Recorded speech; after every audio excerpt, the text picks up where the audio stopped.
Hello viewers, finally চলে আসলাম নতুন আরও একটা পেন্টিংয়ের ভিডিও নিয়ে।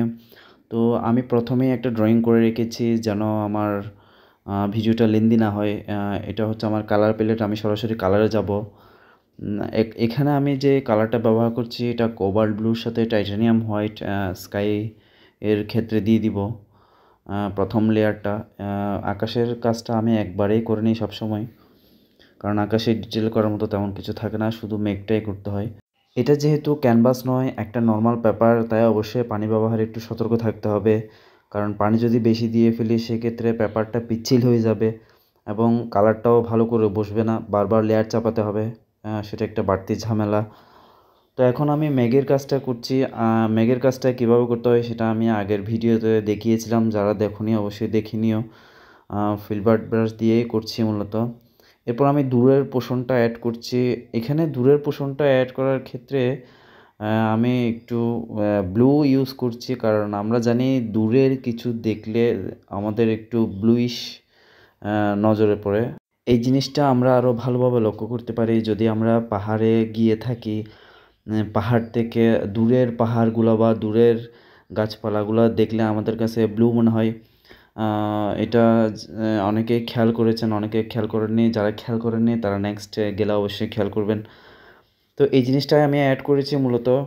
এরপর আমি এখানে হালকা একটু ডিটেল করেছি ফিলবার্ট ব্রাশ দিয়ে, এবং এই যে নিচের নদীর যে অংশটা আছে এটার পাড়ের কিনারাগুলো আমি ব্ল্যাক এবং স্যাফ গ্রিন মিশিয়ে দিয়ে দিচ্ছি।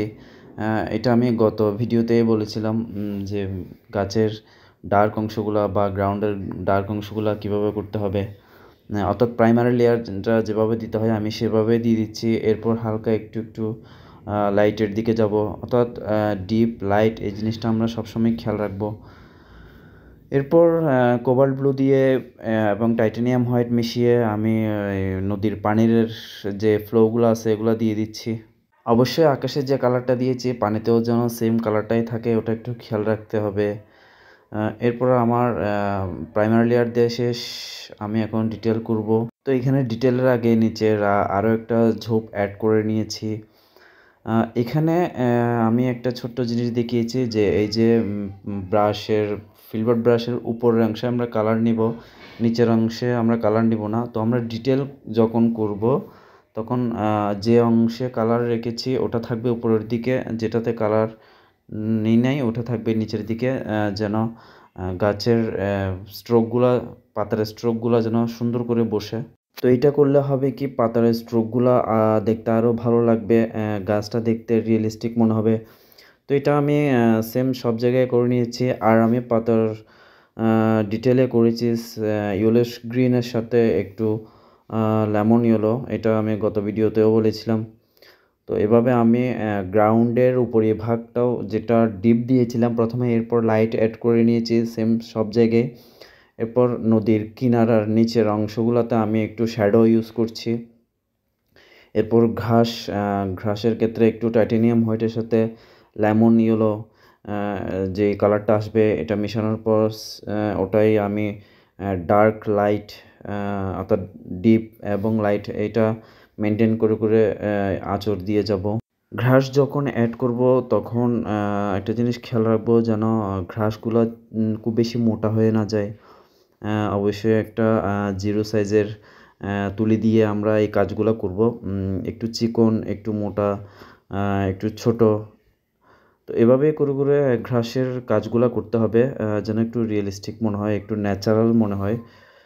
তো আসলে পেন্টিং করতে অনেক বেশি ধৈর্যের প্রয়োজন, এগুলো অনেক বেশি ধৈর্য নিয়ে করতে হয়, নাহলে পেন্টিংটা একদমই ভালো হবে না। তো এরপর আমি ঝোপে কিছু পাতা অ্যাড করছি, একটু ডার্ক, একটু লাইট, এভাবে করে করে একটু লেমন ইয়েলো, এরপর একটু অরেঞ্জ ইয়েলো, এই কালারটাও আমি অ্যাড করেছি এখানে।